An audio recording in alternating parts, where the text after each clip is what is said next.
again. Tell me Where your were you life's tonight? Chick-fil-A, I swear. Thank you for joining us on Canary Sessions. My name is Hudson, and today in the studio we have AnnaBeth Berry.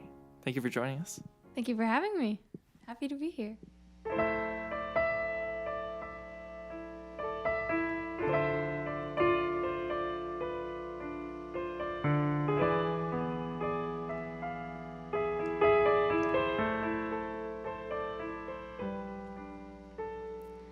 Take away the piece of what you thought you already knew.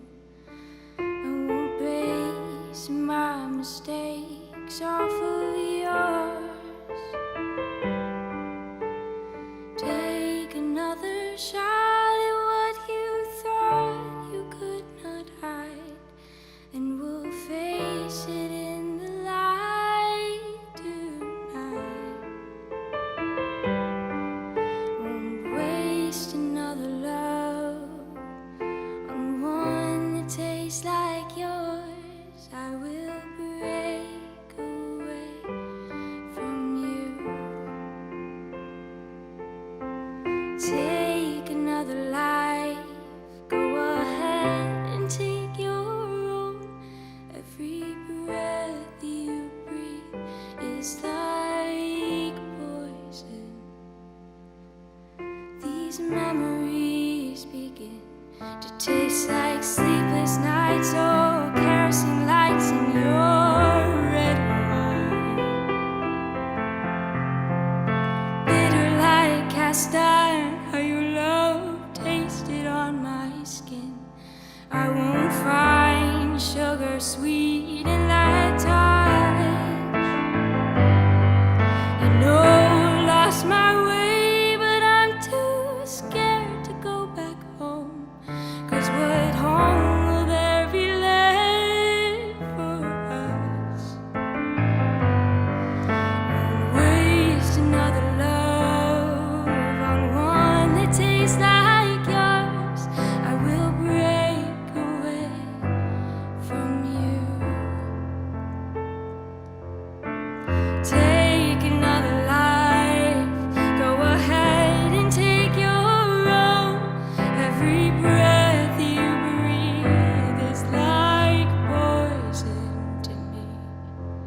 These memories begin to taste like alcohol and suicide, toxic lies and all these restless nights.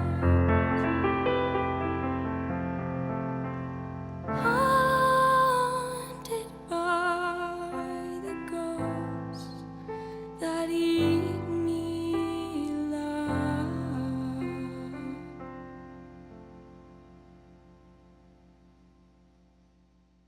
So tell me a little bit about yourself. Well, I've been writing music since I was a child.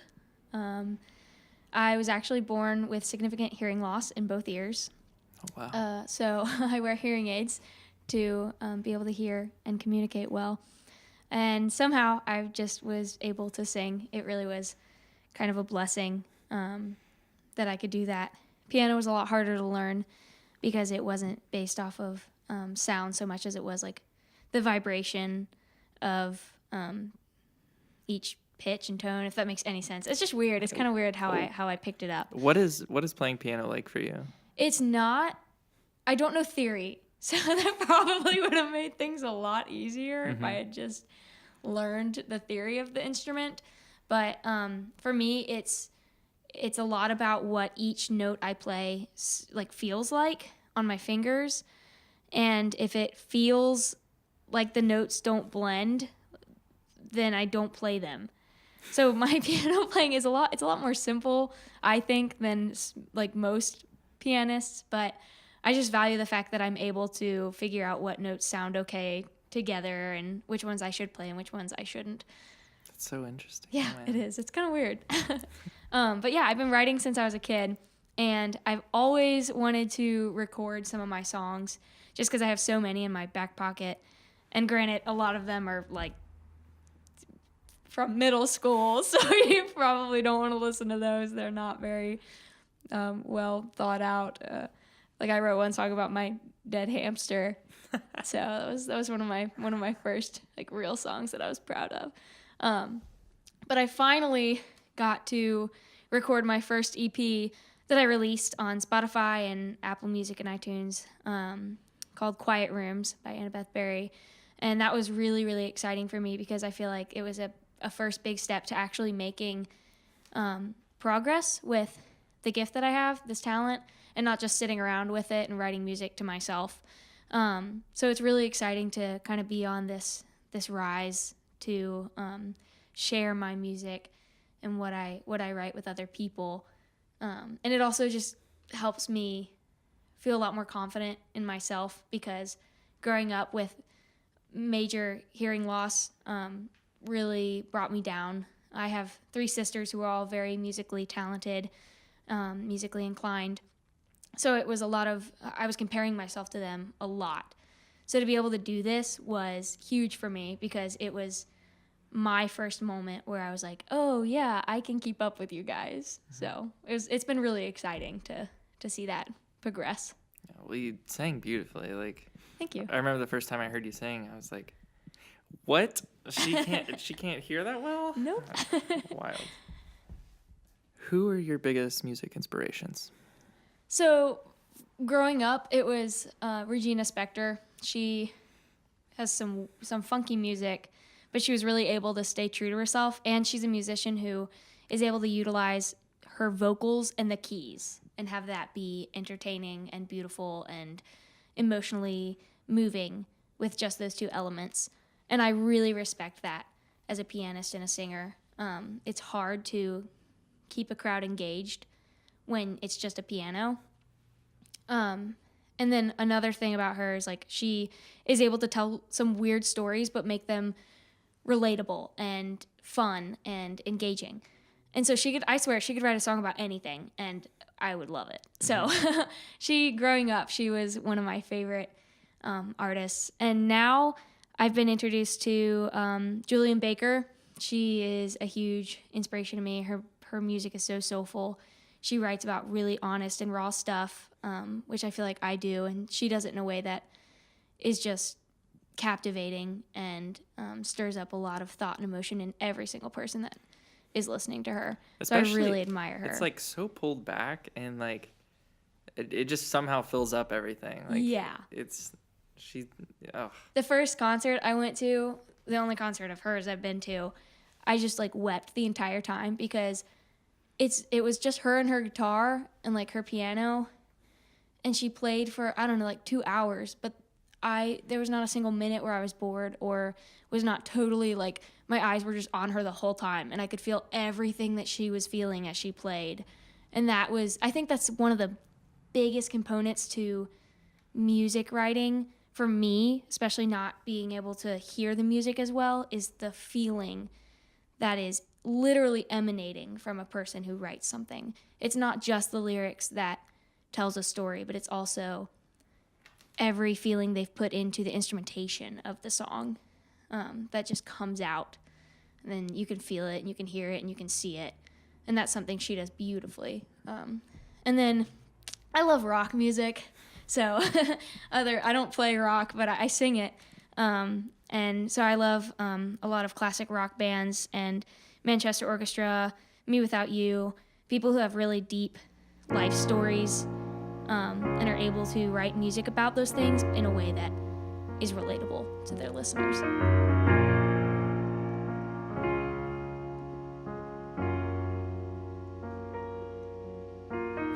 Look like a sad soul embedded in rich soil, and you smell like red wine. Cigarette kisses and self-made cages. Saw myself in your eyes. Everyone knows that love is a vice. Just look what it's done to me. You can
Feels so warm, but I can't hold on this love. I got it all wrong, caught in a motion of young, lost and free. Maybe we let this slide. I cannot love you, even though I try. 'Cause in quiet rooms, it's never quite so hard on me. Haunted by you, I go against all that I know and love. When they close their eyes, I'll hold you in my arms. I cannot love you, but I love you still.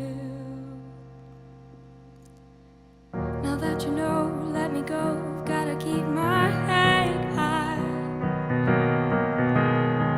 Any more of this love, and they will see.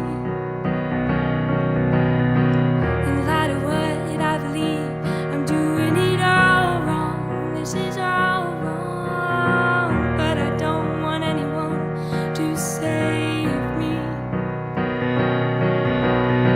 My head and heart are at war, and it's driving me crazy. This is crazy, but I just can't seem to get you out from under my skin. Will this pain take me to hell? Bury me quietly. I wanna stay on solid ground, but we're all sick and tired of living here in a world that is breaking. And I know we always want what we cannot have. It's only human. But darling, all that I want right now is you.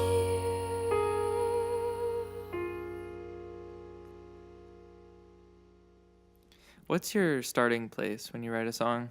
Like, do you start with lyrics? Do you start with music? It varies.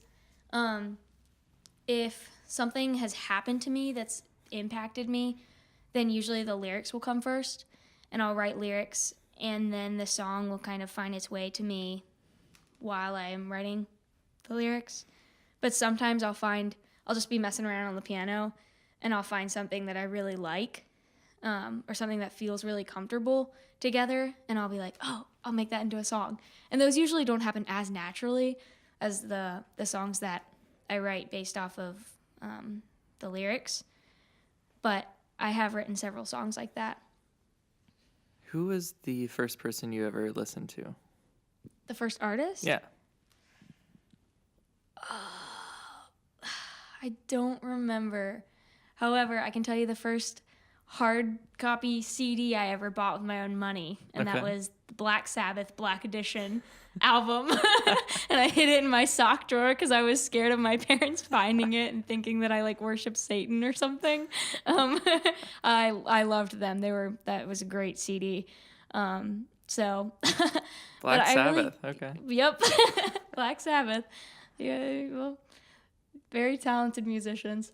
I really don't know who the first artist would be. I think Regina Spektor was up there with one of the ones that I can remember, like listen to and really remember impacting me as a young kid.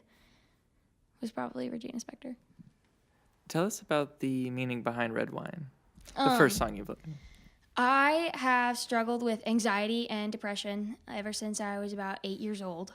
And I have tried many different methods of subduing it and trying to manage life with that pressure on me. Because it's definitely like, it's people deal with it, and it's a lot of people have experienced it. And it affects the way you can live and relate with people. And so I wrote Redwine after coming out of a really serious little bout of depression. And I wrote the song for myself. It wasn't for other people so much as it was a message to future me that was saying those parts of your life, those parts of your character that you struggle with don't define you. They don't have to be a part of your life. Like, they're dead to you. That side of you is not important. It's not alive. It's not joyful. It's not you. So like the lyrics are a little heavier, and a lot of people will hear it and be like, oh man, that's a kind of a sad, mean song. But it's honestly powerful to me to listen to myself sing it or to even just sing it, because every time I do, it reminds me of what I got through and what I can get through. And it puts me in this mindset of like, I'm not my depression. I'm not my anxiety.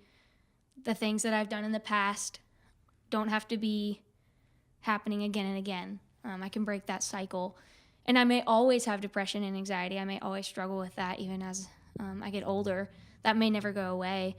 But I can find new ways to cope with it and new things to appreciate about myself as I go forward. Don't wait for me to come back around. Don't wait for me to crawl back to that lonely town. Our hearts were young, but we were naive. Your youthfulness couldn't keep up with me anyway. Stop making promises you cannot keep. A girl gets tired of being strung along. I won't let you do that to me. Won't stand in place while you move on. I hate the way that you can turn my head every time you walked all over me, but I can't seem to make up my mind. Don't say my name if you're done here. Don't come by. You come and go with your seasonal love.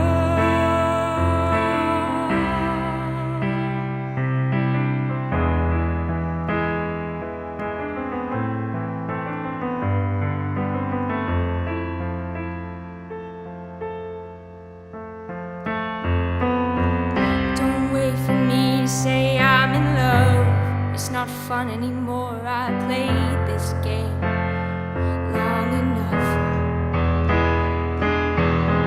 What's the point in getting your hopes up just to be knocked over?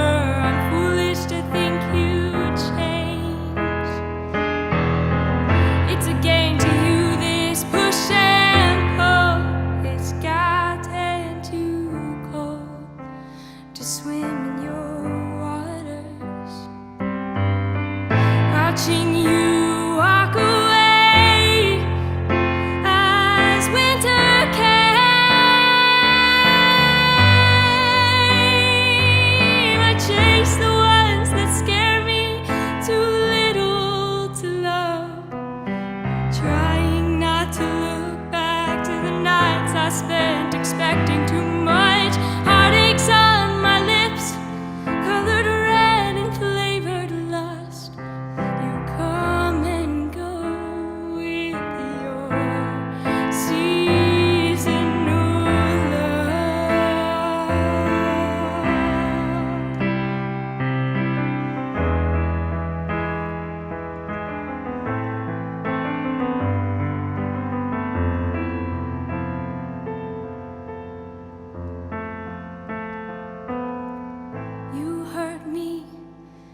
still waiting.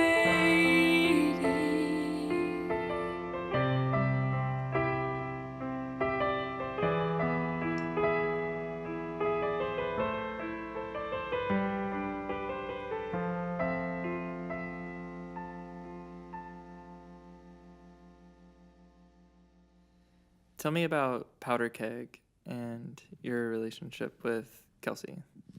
So, Kelsey Winningham was a friend of mine in college, and she's very ambitious and is really strong-willed and can just get stuff done. And she's very intelligent in the music world, whereas I'm not as much. I'm more of like just the musician. And so I expressed to her this desire to record an album of my music, and she like heard my music, and she believed in me, which was awesome, and I really appreciate that about her. And she had the skills to just make her own record label, and she went through all of the legal stuff, and like I don't even know what all is involved, but she designed her own record label, and that's what Powder Keg Records is. And I was her first official artist that she signed. She's done a lot of reviews for other artists, but I was her first signed artist. And so she's been the one that's kind of propelled me into the public eye. Whereas up until that, like I met her, I was always just singing by myself, not even for my friends. So when someone like spotted me and encouraged me to, sign under a professional label, that was a huge step, because not only was I recording my music, but I was sharing it with the public, and will have the opportunity to share even more.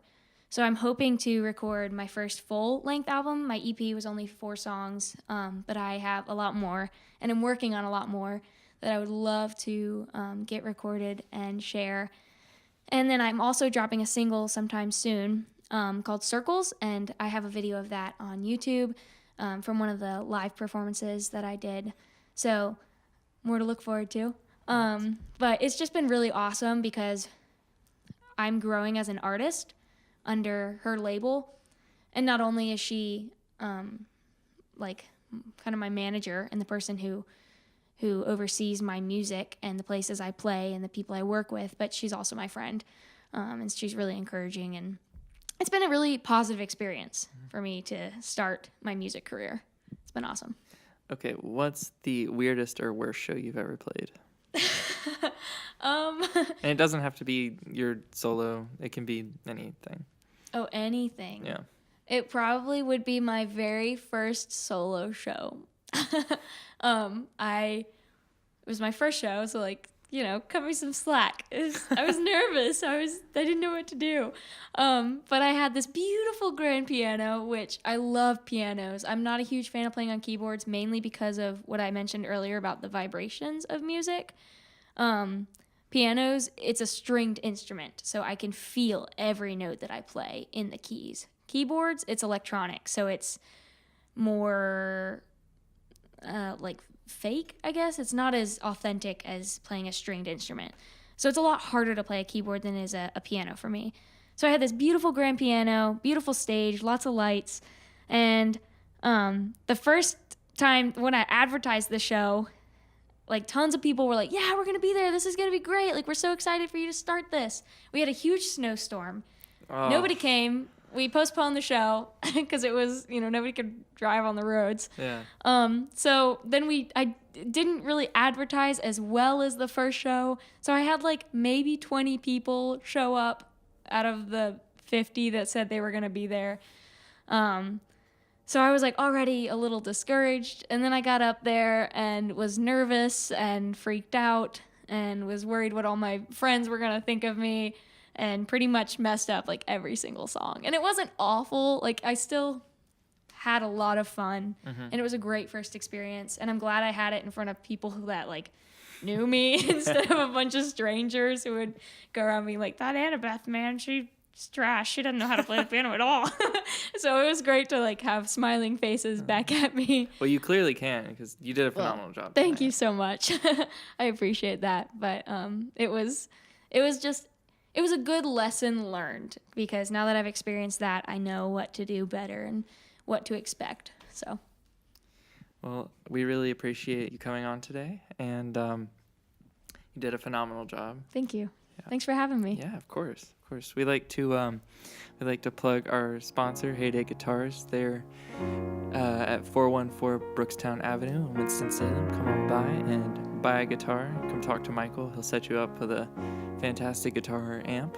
If you could please like, subscribe, share, we would love that. And check the little bell down below this video. My name is Hudson, and thank you for joining us. Check us next time.